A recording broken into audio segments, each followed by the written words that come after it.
우리 지난주부터 다시 복음을 묵상하기 시작을 했습니다. 지난주에는 죄에 대한 이야기를 나눴죠. 죄인에게 예수님이 필요하고 병든 자에게 의사가 필요한 것처럼 죄인에게 예수님이 필요하다. 죄인인 것을 알지 못하면 예수님을 믿을 필요도 못 느끼게 되겠죠. 자, 그래서 우리는 첫 번째 죄와 죄악들에 관한 말씀들을 찾아보았습니다. 인간 비극의 근본 원인인 죄는 바로 하나님을 상대로 지은 것이죠. 사탄을 하늘나라에서 쫓겨나게 만들었던 그 동일한 죄를 인간이 지음으로써 사탄과 똑같이 하나님과 원수가 된 존재가 되어버리고 말았습니다. 사탄을 하늘나라에서 쫓겨나게 만들었던 바로 그 똑같은 죄를 지은 인간이죠. 즉 자신이 하나님과 같아지겠다는 교만한 죄를 인간이 범했다는 것입니다. 이 과일을 먹는 날에는 네가 하나님과 같아져서 이런 거짓된 마귀의 유혹에 속아 넘어간 인간의 근본 죄는 얼마나 오래됐느냐? 창세기만큼이나 오래되었습니다. 뿌리가 깊고 참 오래 고질적으로 우리 속에 뿌리 박고 있는 그 죄가 바로 자기가 주인된 죄다. 크고 작은 모든 일에 있어서 왜 성질을 내고 싸우고 그렇게 난리법석을 치느냐라고 할 때 자기가 주인 되어서 주인된 자기를 위해서 그렇게 싸우는 것을 보게 되는 것이죠. 이런 죄를 지은 데서는 한 사람도 예외가 없습니다. 모든 사람이 죄를 범하였다. 로마서 3장 23절이 그렇게 말씀하죠. 누구도 죄에 지치 않은 사람은 아무도 없음을 우리가 성경을 통해서 지적받고 있습니다. 이러한 하나님을 상대로 지은 죄, 곧 자신을 스스로 하나님의 자리까지 올려놓고 자신이 자신의 인생의 주인 노릇을 하게 된 인간은 모든 삶을 철저히 자기 중심으로 살아가는 그런 인류가 되었고 인류 역사만큼이나 그것은 뿌리가 깊은 것이다. 그렇게 자신을 주인으로 삼고 살아가는 인간들은 어떻게 살고 있습니까? 그들의 모든 일과 모든 사람들을 철저히 자기 중심적으로 이용하고 조작하고 조정하며 살아가면서 사람들을 대상으로 수많은 죄악들, 곧 윤리적이고 도덕적인 많은 죄악들을 범하며 살아가는 것이 우리 인간의 모습인 것을 보았습니다. 인간은 누구나 그 죄의 대가로 죽게 되어 있습니다. 로마서 6장 23절에 죄의 삭은 사망이요. 그렇게 말씀하시죠. 그리고 죽음으로 끝나는 것이 아니라 그 후에는 심판이 있다고 히브리서 9장 27절을 말씀하죠. 한 번 죽는 것은 사람에게 정하신 것이요 그 후에는 심판이 있으리니. 그리고 세상에서도 형법에 어떤 죄를 지면 징역 5년, 어떤 죄는 사형, 어떤 죄는 1년 이런 형량이 이미 언도되어 있는 것처럼 하나님께서도 죄인들이 심판의 결과로 받게 될 결과를 이미 언도해 두었는데 그것이 요한계시록 21장 8절에서 불과 유황으로 타는 불못에 들어가는 둘째 사망이다. 그렇게 말씀하는 것을 우리가 잘 알고 있습니다. 그러나 두려워하는 자들과 믿지 아니하는 자들과 흉악한 자들과 살인자들과 음행하는 자들과 점술가들과 우상숭배자들과 거짓말하는 모든 자들이 불과 유황으로 타는 못에 던져질 것인데 이것이 둘째 사망이다. 그렇게 최종적인 인간의 비참한 운명을 말씀하신 것이죠.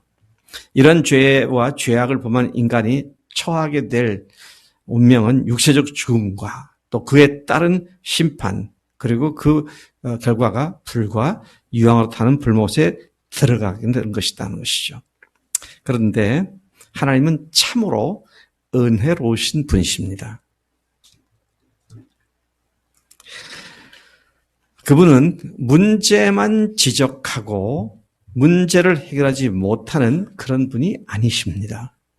문제는 정확하게 진단하지만 그 문제를 해결하지 못한다면 그 문제의 원인인 진단한 것이 도대체 무슨 소용이 있겠습니까? 문제 해결도 안 되는데 문제만 나열을 하면 그게 무슨 의미가 있겠느냐는 것이죠. 문제를 아는데 해결책이 없으면 그것은 설상가상의 고통이 아닐 수 없습니다. 그렇죠? 문제를 아는데 해결책이 없어요. 그건 참으로 그건 고통스러운 일입니다. 예, 병원의 의사들이 사람들을 진단할 때 정확하게 진단을 해야 처방도 제대로 할 수 있죠. 몇 달이 아니라 한 달여 전에 제 딸이 수술을 했습니다. 미국에서. 근데 한 1년 이상 눈 떨림 현상이 왔고 또 그것이 조금 더 진행돼서 눈 원절의 얼굴의 근육이 또 마비가 되는 그런 현상이 왔습니다. 그래서 LA에 가가지고 한방도가 침도 맞고 자기 사는 동네 병원에 가서 진단도 받고 여러 그 조언도 듣고 했지만 아무도 정확한 진단을 할 수 없었습니다. 그래서 이렇게 소개받아서 샌프란시스코 의대 병원에 진료를 받으러 갔습니다. 그 의사가 진단을 하더니 당신의 이러한 현상은 이런 일 때문에 생긴 겁니다. 그게 뭐냐면 뇌에서 얼굴 쪽으로 나오고 눈 쪽으로 나오는 신경선과 혈관이 서로 이렇게 눌려 있어서 그래서 전기작용으로 떨리는 현상이 오는 거다. 그럼 어떻게 해야 되느냐? 그러니까 이쪽에 귀 뒤에 두개골을 동전 크기만큼 잘라서 그 속에 들어가서 혈관과 신경선을 이게 떨어뜨려 놓는 그런 수술을 해야 한다. 좀 끔찍하더라고요, 얘기를 들으니까. 멀쩡한 두개골을 이 다이아몬드 헤드로 된 어떤 그런 드릴로 이렇게 동전 크기만큼 잘라내고 수술을 한다. 그 결과를 알려주는 제 딸이 담담하더라고요. 왜 얘가 담담한가 그랬더니 수술 자체는 겁이 나는데 정확한 진단과 해결책을 알게 됐으니까. 그래서 물었어요. 그러면 이 수술을 여기서 할 수 있느냐? 할 수 있다. 누가 하느냐? 진단하는 의사가 그 디파트 그 과에 뭐라 그러나 그 진료하는 그 전문 영역에 있어서 과장인데 자기가 한다고. 그래서 예상했던 대로 날짜에 가서 수술을 받았고 수술을 받은 즉시로 그 현상이 중단됐는데 약간 아직 후유증이 있어서 약간 한 6주 동안 그런 현상이 있을 거라고. 근데 전화할 때마다 그런 현상은 다 이제 소거가 되고 있는 것을 보게 되죠. 문제는 알았는데 해결할 길이 없어. 그럼 얼마나 답답합니까? 주님께서 우리가 어떤 죄인인지를 정확하게 지적을 하셨는데 근데 그게 해결할 길이 없으면 어떡합니까? 해결책이 없으면 얼마나 고통스러워요. 그런데 주님은 은혜로우시고 자비로우신 하나님이시기 때문에 우리의 문제를 정확하게 진단한 뒤에는 그 문제 해결책까지도 마련해서 제시해 주신 하나님이신 줄로 믿습니다. 네. 문제를 아는데 해결책이 없다면 그건 참 이중 삼중의 고통일 수밖에 없을 것입니다. 근데 하나님은 그런 분이 아니시다. 그분은 문제를 해결하실 수 있는 전능하신 하나님이시며 또 문제를 기꺼이 해결해 주시기를 기뻐하시는 사랑하시는 하나님이시다. 그래서 그분께서 아시고 모든 문제의 완전한 해결책을 우리에게 주셨다는 것입니다. 하나님은 우리의 문제를 해결해 주시기 위해서 엄청나게 거대한 대가 지불을 마다치 않고 그 일을 행하신 사랑의 하나님이시다는 것입니다. 여러분, 우리가 늘 하는 곳이기 때문에 그냥 덤덤하게 얘기할 때 많은데요. 사실은 주님께서 우리의 문제를 해결하기 위하여 하신 일을 하나하나 생각해 보면 이건 우리가 감당이 안 되는 어마어마한 사건이시죠. 우리가 상상조차 할 수 없는 어마어마한 대가를 하나님께서 치르셨구나. 천지를 지으신 하나님께서 말씀으로 지으셨다 그랬는데 우리의 죄를 해결하기 위해서는 말씀으로 한마디로 끝난 것이 아니라 당신의 아들의 생명을 포기하시면서 그분의 목숨값으로 우리의 죄를 사하고 우리를 구원하셨다는 이 엄청난 사실 앞에 우리는 그 사랑 앞에 직면하지 않을 수가 없는 것입니다. 바로 이러한 내용을 아주 압축적으로 아주 간결하게 소개해주고 선포해줄 말씀이 우리가 읽은 본문 말씀 속에 나오는 그 유명한 요한복음 3장 16절이죠. 요한복음 3장 16절이 우리 다 같이 한번 암송해 보십시다. 요한복음 3장 16절 시작. 하나님이 세상을 이처럼 사랑하사 독생자를 주셨으니 이는 그를 믿는 자마다 멸망치 않고 영생을 얻게 하려 하심이라.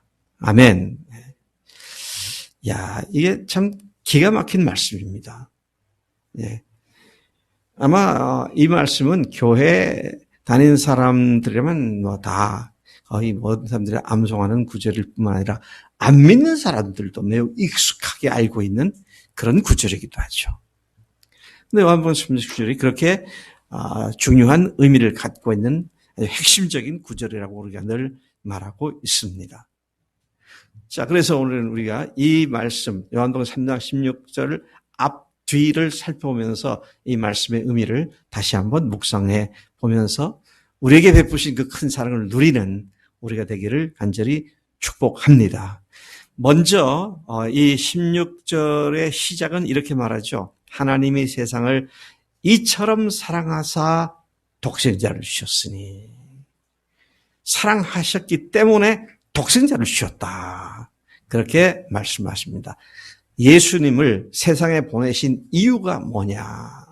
그 이유는 하나님께서 세상의 인간들, 모든 인간들, 곧 그분의 형상대로 지음받은 하나님의 사람들을 그들이 비록 하나님을 무시하고 자기가 주인 되어 자기 마음대로 살아감으로 말미암아 영원한 지옥불로 들어가는 운명에 처한 인간들을 사랑하셨기 때문이다. 것이죠. 그래서 독생자를 주셨다는 겁니다. 사랑하셨기 때문에 독생자를 보내셨다. 13절에 다시 돌아가서 보면 하늘에서 내려온 자, 곧 인자 외에는 하늘에 올라간 자가 없느니라. 자, 13절부터 16절, 17절에서 계속 반복되는 말씀이 하늘에서 내려온 자입니다. 아버지께로부터 보내심을 받은 자입니다. 세상을 이처럼 사랑 독생자를 주셨으니 아버지께서 보내신 독생자. 자, 이게 뭘 얘기하는 겁니까? 예수님은 많은 인간들 중에 특출한 재능을 갖거나 특출한 깨달음을 갖고 많은 사람들에게 선하고 아름답고 귀한 교훈을 주신 인류의 위대한 스승을 오신 분이 아니라 그분께서 하나님으로서 세상에 오셨다는 사실이죠. One of human being, 사람 중에 하나가 아니라는 것이죠. 하나님으로서 세상에 오셨다. 이 사실을 말씀하고 계시죠. 하나님의 아들이시며 동시에 하나님 자신이신 예수님이 당신이 만드신 이 세상에 오셨다는 것입니다. 하나님의 사랑은 인간을 구원하시기 위하여 독생자이신 성자 예수님을 세상에 보내주셨다는 것입니다. 세상에 오신 그분은 인간의 몸을 입고 오셨기에 사람들은 그분이 하나님인 것을 전혀 알지 못했고, 또 어떤 사람은 그런 것 같다라고 추측을 했지만 애써 하나님의 사실을 부인하고 살았던, 그래서 예수님이 세상에 오셨을 때 아무도 그를 환영하지 않았던 그런 사실을 우리는 요한복음 1장에서 또다시 확인하게 됩니다. 요한복음 1장 9절부터 11절에 참빛 곧 세상에 와서 각 사람에게 비추는 빛이 있었나니 그가 세상에 계셨으며 세상은 그로 말미암아 지은 바 되었으되, 그러니까 그분이 창조주신데 세상이 그를 알지 못하였고 자기 땅에 오매 자기 백성이 영접하지 아니하였다. 자기 땅, 자기 백성이 누굽니까? 이스라엘이었습니다.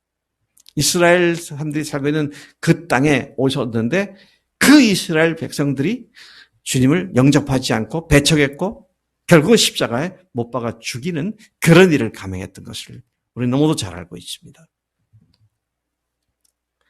다시 말씀드립니다. 예수님은 인간들 중에 도덕적으로나 윤리적으로 탁월한 분이었고 그분이 많은 사람들에게 그런 삶을 살라고 위대한 교훈을 주신 성인이 아니십니다. 그분은 누구신가요? 하나님 자신이십니다. 이거 굉장한 싸움이 있어요, 여기에요. 어떤 싸움? 예수님을 하나님으로 믿느냐, 아니면 인간으로 보느냐 하는 겁니다. 이것은 그때 당시에 이스라엘 백성들과 또 심지어 예수님의 제자들까지도 이 싸움을 싸웠었고요. 지난 2000년 동안 수많은 인류들이 이 싸움을 싸우면서 예수님을 하나님을 인정하지 않는 이런 결론으로 치닫고 있었던 것을 보게 된다. 그분은 하나님의 독생자이시며 삼위일체 하나님 자신이시다는 것이죠. 하나님이 그 아들을 세상에 보내신 것은 17절입니다. 지금 3장 17절이에요. 하나님이 그 아들을 세상에 보내신 것은 그랬잖아요. 아들을 세상에 보내셨다고. 성자 예수를 보내셨다고. 그렇게 보내신 것은 세상을 심판하려 하심이 아니요, 그로 말미암아 세상이 구원을 받게 하려 하심이라. 구원을 받게 하기 위해서 아들을 세상에 보내셨다. 성자 예수님을 보내셨다. 독생자를 보내셨다. 하나님 자신이신 예수님을 보내셨다. 그런 말씀을 하고 있는 것입니다. 예수님을 우리가 똑같은 육신을 입고 세상에 오게 하셨기 때문에 당시 사람들뿐만 아니라 오늘날의 많은 사람들 역시 그분이 하나님이심을 전혀 믿지 않고 거부하고 있음을 보게 됩니다. 그러나 오늘 본문 말씀은 세상이 구원을 받게 하시기 위해서 하나님의 독생자이신 예수님을 보내셨다고 그렇게 말씀하신 것이죠. 자, 그러니까 둘 중에 하나죠. 예수님을 독생하신 하나님으로 믿느냐, 아니면 한 위대한 성인으로 믿느냐, 이건 전혀 다른 결과를 가져올 수밖에 없다는 것입니다. 여러분, 그분은 하나님께로부터 직접 오신 분이시고요. 그래서 제가 한번 요한복음을 쭉 한 자리에서 쭉 읽어보았어요. 뭐에다 주안점을 두고 초점을 두고 읽어보았느냐면 예수님이 당신 자신을 뭐라고 부르고 있는가. 되게 놀라운 거거든요. 요한복음 1장부터 21장까지 일관되게 계속 당신에 대한 말씀하실 때 아버지께로부터 보내심을 받은 자. 그래서 그렇게 말씀하시더라고요. 한번 생각해 볼까요? 우리가 구원의 확신을 갖게 하는 귀한 구절 중에 하나인 요한복음 5장 24절. 뭐라고 말씀하고 있나요? 내가 진실로 진실로 너에게 이르노니 내 말을 듣고 그 다음에 나 보내신 이를 믿는 자는 영생을 얻었고, 요한복음 3장 16절도 독생자를 보내셨다. 그래서 주님께서 계속 말씀하시면 아버지께로 보내심을 받은 자, 곧 나를 믿는 자. 나는 아버지와 하나다. 아버지께서 나를 세상에 보내셨다. 이게 일관되게 요한복음에서 예수님이 당신을 가리켜 말씀하실 때, 지칭하실 때 그렇게 말씀하실 것을 보게 됩니다. 그러니까 결국은 예수 믿는 사람과 안 믿는 사람들이 직면하는 싸움은 그분을 하나님으로 믿느냐 아니면 사람으로 믿느냐. 이게 이제 만약 그분이 하나님인 것을 확실히 알고 믿는다면 우리 삶은 그 앞에 굴복할 수밖에 없잖아요. 근데 여러분이 정말 예수님을 하나님으로 믿고 굴복하는 일이 없다면 내가 정말 하나님을 믿고 있는가? 이걸 생각해 봐야 되는 거예요. 하나님이시니까 전지하시니 우리는 모든 걸 다 아시고 계시죠. 하나님이시니까 그분께서 우리를 능히 도우실 수 있는 능력의 하나님, 전능하신 하나님이시죠. 그 하나님을 믿는데 내 삶이 전혀 주님 앞에 두려움도 없이 내 마음대로 산다. 그럼 하나님이 안 믿는 거죠. 자, 그런 의미에서 우리는 세상을 구원하기 위해 오신 예수님이 곧 하나님이시다라는 사실을 다시 한번 초점 맞춰야 한다는 것입니다. 16절 우리가 읽은 그 말씀에 다시 돌아가 보면 저는 여기에서 아주 평상시에는 그렇게 중요하게 보이지 않는 한 접속사 때문에 대학교 2학년 때 제가 구원의 확신을 갖게 되는 그런 아주 소중한 전환점을 맞았는데요. 하나님이 세상을 이처럼 사랑하사 독생자를 주셨으니 내 접속사라고 부를 수 있는 말이 뭡니까? 이는 그를 믿는 자마다 멸망치 않고 영생을 얻게 하려 하십니다. 이는이라는 말은 하나님께서 독생자를 주신 이유는, 주신 목적은 그런 말이죠. 왜 아들 독생자를 보내주셨는지 그 이유를 그 다음 구절이 말하고 있는데 그게 뭡니까? 저를 믿는 자마다 멸망치 않고 영생을 얻게 하기 위해서다. 그렇게 주님께서 친히 말씀하고 있음을 보게 됩니다. 죄와 죄악들 때문에 영원한 멸망으로 치달리고 있는 인간을 그 멸망으로부터 건져내어 구원하시는 것이 창조주 하나님이신 예수님께서 친히 육신을 입고 세상에 오시는 엄청난 일을 감행하신 이유와 목적이다 하는 것이죠. 하나님이 육신으로 나타나셨다. 신학자들이 아직도 이걸 제대로 설명을 못해요. 어떻게 하나님이 육신을 입고 나타나시는가. 신학적으로 굉장히 난제입니다. 그런데 그보다 더 어려운 난제가 있어요. 뭐냐? 육신으로 오신 하나님이 죽으셨다는 겁니다. 아니, 하나님이 어떻게 죽으세요? 네? 하나님이 죽으셨다면 모순이지. 그렇지 않습니까? 하나님이 죽으셨다는 건 역설적인 얘기가 됩니다.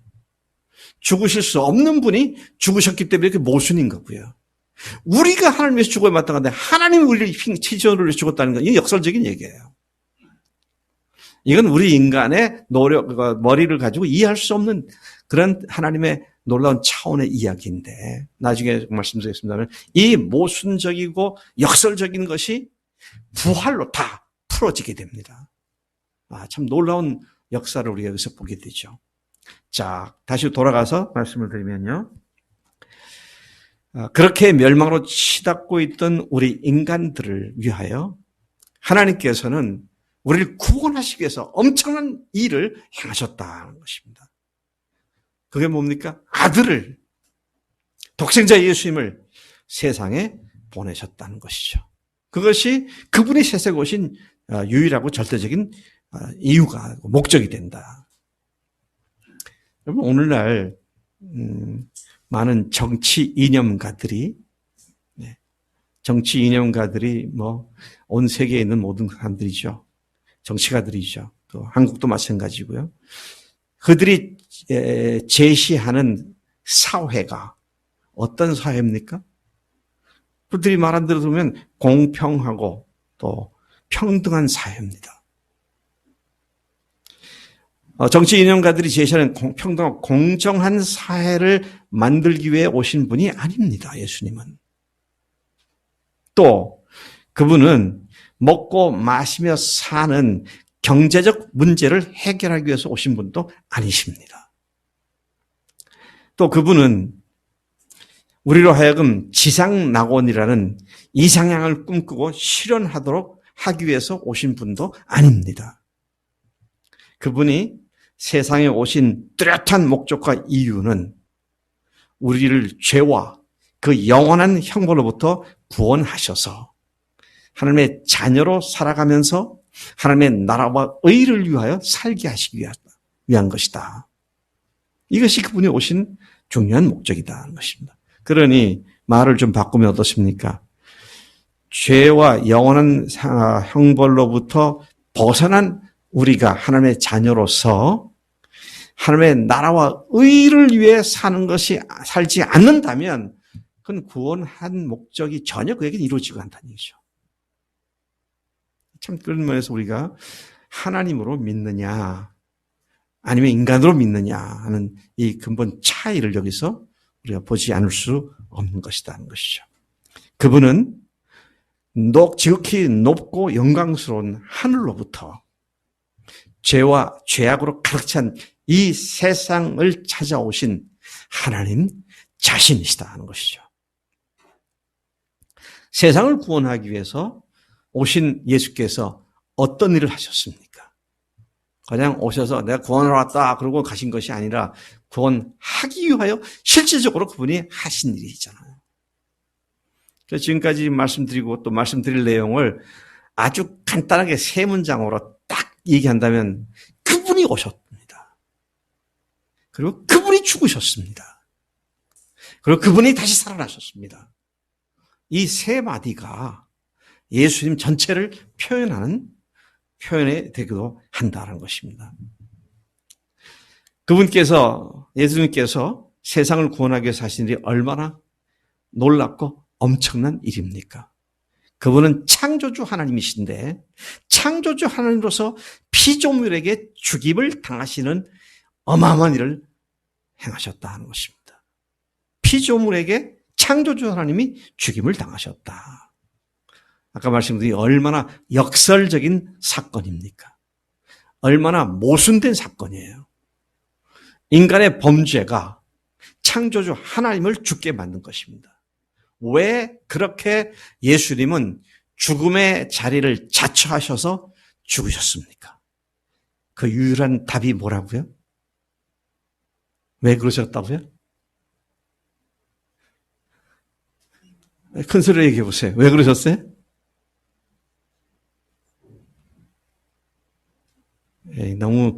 너무 뻔한 질문이라서 대답 안 하신 것 같은데 뻔한 질문으로 대답해 보세요. 왜 그렇게 하셨어요?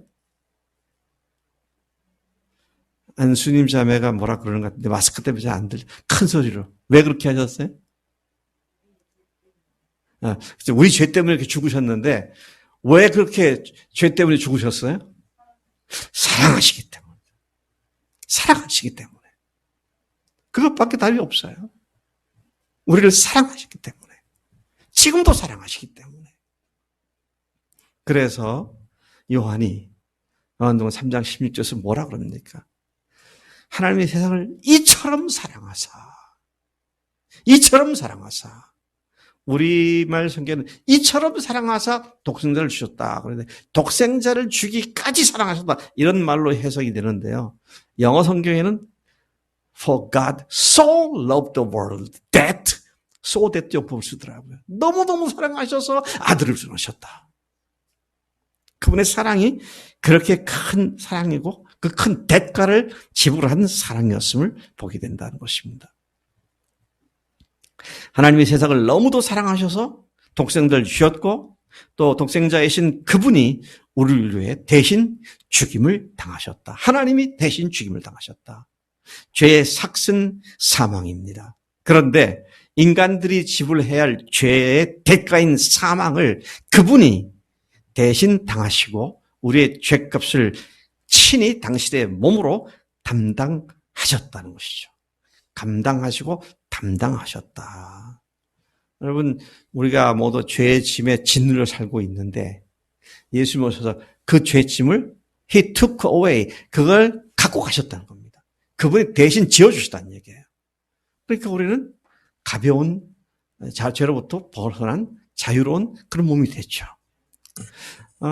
제가 옛날에 들었던 6.25 때 있었던 에피소드 하나를 다시 이렇게 생각을 합니다. 어떤 미군이 지입차를 타고 가고 있는데, 이 시골길에 가고 있는데, 어떤 나이가 많은 할머니 두 분이 무거운 보따리를 이고 간단 말이죠. 그러니까 미국에서는 그런 광경을 못 보잖아요. 이 머리에 보따리 이고 가는 못 보는데 그게 특이하잖아요. 그래서 이 사람이 저 얼마나 힘들까. 그래가지고 차를 세워서 타시라고. 그래 탔습니다. 탔는데 가다 보니까 이 백날 보니까 이 할머니들이 보따리를 이고 앉았어요. 그래서 아니 할머니 왜 보따리를 이고 앉아 있느냐고. 그러니까 아이고 내 몸뚱아리 하나 태워줘도 고마운데 보따리까지 내가 맡겨도 되겠느냐고. 그냥 맡기면 되는데 어떤 부분은 내가 또 강량해야 왔다고 하는 이런 모습들을 우리가 보게 되죠. 우리 최 집사님 모든 보따리가 주님께 다 넘어간 겁니다. 예. 예. 이게 지금 하나님의 은혜잖아요. He took away, took 그러잖아요. take, 가져가셨다는 거예요. 담당하셨다는 겁니다. 그래서 침례 요한이 예수님이 자기한테 침례를 받으러 오시니까 보면서 뭐라고 했습니까? 보라, 세상 죄를 지고 가는 하나님의 어린 양이로다. 네. 그분이 그렇게 우리를 사랑하셔서 우리의 죄를 대신 짊어지기 위하여 대신 십자가에서 죽임을 당하셨다. 그런 말씀이죠. 이것을 예수님 오시기 800년 전쯤에 이사야가 이미 미리 보고 예언을 했죠. 53장 4절부터 6절 우리가 잘 아는 말씀입니다만은 그는 실로 우리의 질고를 지고 우리의 병들, 질병 같은 것을 다 지시고 우리의 슬픔을 당하셨거늘 우리는 생각하기를 그는 징벌을 받아 하나님께 맞으며 고난을 당한다 하였노라. 그가 찔림은 우리의 허물 때문이요 그가 상함은 우리의 죄악 때문이라. 그가 징계를 받음으로 우리는 평화를 누리고 그가 채찍에 맞음으로 우리는 나음을 받았도다. 우리는 다 양 같아서 그릇 행하여 각기 제 길로 갔거늘 여호와께서는 우리 무리의 죄악을 그에게 담당시키셨도다. 히브리서는 예수님을 대제사장으로 설명해 주고 있습니다. 그분이 세상에 오셔서 하시는 역할이 뭐냐? 대제사장으로 역할을 하신다. 대제사장은 백성들의 죄를 해결하기 위해서 제물을 잡은 뒤에는 그 피를 가지고 지성소에 들어가서 하나님께 제사를 드리는 일을 한 사람이죠. 그것도 1년에 한 번 그게 들어가서 했습니다. 근데 예수님을 그 대제사장에 비유하고 있죠. 그리고 대제사장이니까 당연히 제물을 드릴 게 있어야 되잖아요. 그렇죠? 제사 안 드린 제사장은 존재할 이유가 없죠. 그래서 히브리서 10장에서 보면 그분이 대제사장으로 뭔가 제사를 드려야 할 것이 있어야 했는데 바로 자기 몸으로 영원한 제물로 드렸다. 짐승이 아니라 당신 자신의 몸으로 영원한 제사를 드렸다. 그렇게 말씀하고 있습니다. 히브리서 10장 10절부터 14절까지를 제가 부분 좀 읽어보겠습니다. 이 뜻을 따라 예수 그리스도의 몸을 단번에 들이심으로 말미암아 우리가 거룩함을 입었노라.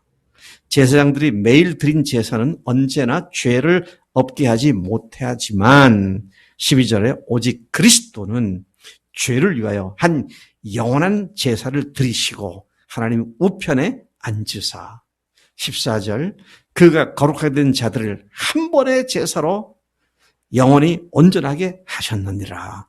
예수님께서는 뒤이어 나오기를 기대하고 말합니다. 이 말씀을 말하고 있느냐. 예수님께서는 단번에 모든 죄를 완전히 영원히 사해 주시는 그런 제사를 드셨다. 그런 말씀을 하고 있는 것이죠.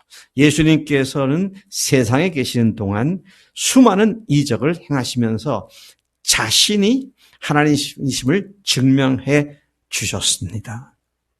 예, 그분이 하신 수많은 이적들을 보면 하나님이 아니고서야 그런 일을 할 수 없는 그런 일들을 수없이 많이 행하셨습니다. 그런데 인간들은 끝까지 그거 보고 예수를 믿지 않더라고요. 예, 끝까지 그렇게 믿지 않았어요. 끝까지 그분을 하나님으로 보지 않았고 알아보지도 못했고 또 믿지도 않았고 결국은 신성 모독죄를 뒤집어 씌워서 십자가에서 처형을 하고 말았습니다. 그러나 그분의 부활하심은 모든 것을 역전시키셨습니다. 그분의 부활은 아까 죽음이 모순으로 말씀을 드렸는데요. 모순이 아니라 그것이 모순이 아닌 것이 진리로 풀어졌고 판명이 되어졌고 그분이 역설적으로 우리가 죽어야 할 때를 그분이 대신 죽었다는 그 역설이 사실로 판명되어져서 우리가 주님 앞에서 나음을 입고 고침을 받는 그런 일이 가능하게 되었던 것을 보게 되는 것이다 하는 것이죠. 하나님의 죽으신 모순을 부활로 바로 잡으셨다는 것입니다. 그분이 십자가에서 흘리신 피는 단순한 한 인간을 죽게 하는 인간의 피가 아니라 하나님 자신의 피였음을 증명한 사건이 곧 부활이었다는 것이죠. 부활은 하나님께서 흘리신 피가 참으로 모든 인간들의 모든 죄와 죄악을 한순간에 사해 주신 능력의 피임을 증명해 주신 것이다. 뿐만 아니라 부활이 그분이 흘리신 보배로운 피가 단번에 모든 죄를 완전히 영원히 사해 주셨기 때문에 다시는 하나님께서 우리들의 죄악을 기억조차 하지 않으시며 그렇기 때문에 더 이상 죄를 위해서 어떤 제사도 더 이상 드릴 것이 없게 되었다고 그렇게 선언하고 있음을 보게 됩니다. 히브리 10장 17, 18절이 그걸 말하죠. 또 그들의 죄와 그들의 불법을 내가 다시 기억하지 아니하라 하셨으니 이것을 사하셨은즉 다시 죄를 위하여 제사 드릴 것이 없느니라. 그렇게 말씀하십니다. 자, 우리는 예수님께서 오셨고 하나님이 오셨고 죽으셨고 부활하심으로 세상을 구원하자는 모든 일을 완성시킨 것을 이제 우리가 우리 목전에 보고 있습니다. 자, 그럼 뭐가 필요한가요? 우리가 아까 보았던 3장 14절이나 특히 15절, 16절 이는 그를 믿는 자마다 완성시켜 놓은 구원의 사역을 믿는 자마다 그 구원을 자신의 것으로 누릴 수 있게 된다고 하는 그 말씀을 하고 있는 것이죠. 아까 우리가 보았던 3장 14절에 보면 모세가 광야에서 뱀을 든 것 같이 인자도 들려야 하리니 그렇게 말씀하십니다. 예수님은 자신이 모세 시대 때에 놋뱀을 장대에 높이 달아서 그 뱀에 물린 사람들이 그걸 쳐다보면 죽지 않고 살아났던 그 옛날 역사를 인용하시면서 나도 높이 달려야 할 것이다. 그렇게 예고를 하시고 예언하신 말씀이시죠. 여러분 민수기 21장에 보면 이스라엘 백성들이 하나님 앞에 원망을 하죠. 이 척박한 음식, 만나보고 척박한 음식이라고 말을 하고요. 그래서 여기서 이렇게 우리가 개고생을 하고 있는데 왜 우리를 여기까지 끌고내가지고 이 고생을 하게 만드냐고 모세를 원망하고 하나님을 원망하고 그랬을 때 하나님께서 그들에게 불뱀을 보내셨죠. 맹독성 불뱀을 보내서 그 불뱀에 물리는 사람들보다 죽게 만드셨습니다. 그렇게 사람들이 죽게 되니까 또 그들이 회개하고 모세한테 살려달라고 아우성을 치죠. 그래서 또 하나님께서 모세에게 응답하십니다. 놋으로 뱀을 만들어 장대에 매달아 높이 세워서 그걸 쳐다보는 사람들은 물렸다 하더라도 살 수 있게 하라. 그렇게 순종을 했고 또 그걸 쳐다보는 사람들은 다 죽지 않고 살아났죠. 근데 주님께서 지금 그 사건을 인용하시면서 나도 나무에 이제 매달려야 한다. 즉 십자가에 달려 돌아갈 것에 대한 예언을 말씀하고 있는 것을 보게 됩니다.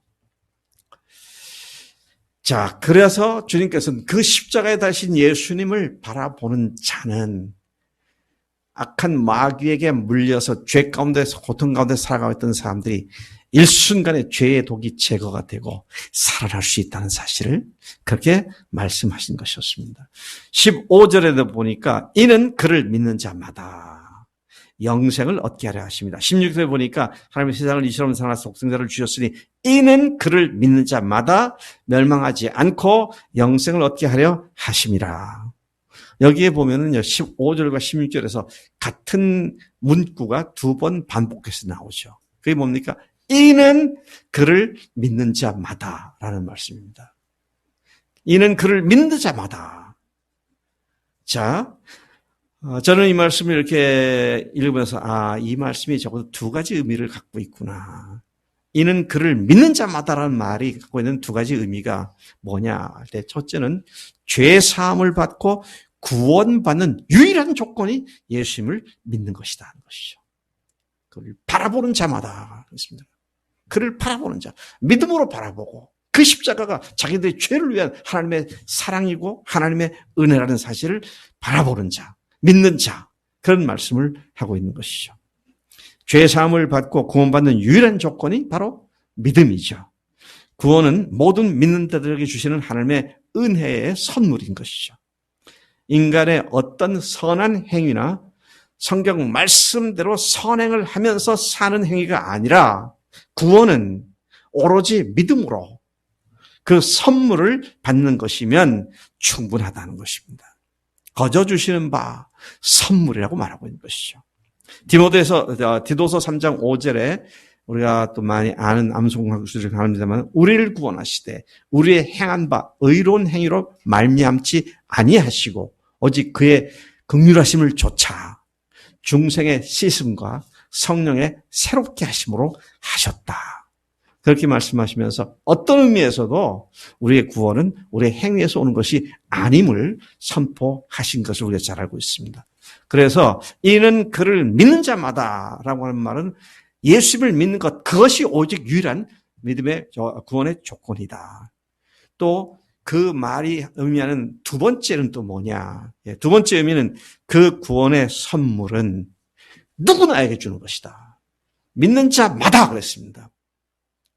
Whosoever, 누구든지, anyone, 누구든지 그랬습니다. 구원의 선물은 나이나 성별이나 국적이나 인종이나 경제적, 사회적 신분이나 귀천이나 이런 어떤 특정한 사람이 아니라 그를 믿는 자면 누구나 구별 없이 그 구원의 은혜를 선물로 받을 수 있다는 말을 하고 있는 것이죠. 이는 그를 믿는 자마다 멸망치 않고 영생을 얻는다. 그렇게 확약해 주신 것을 보게 됩니다.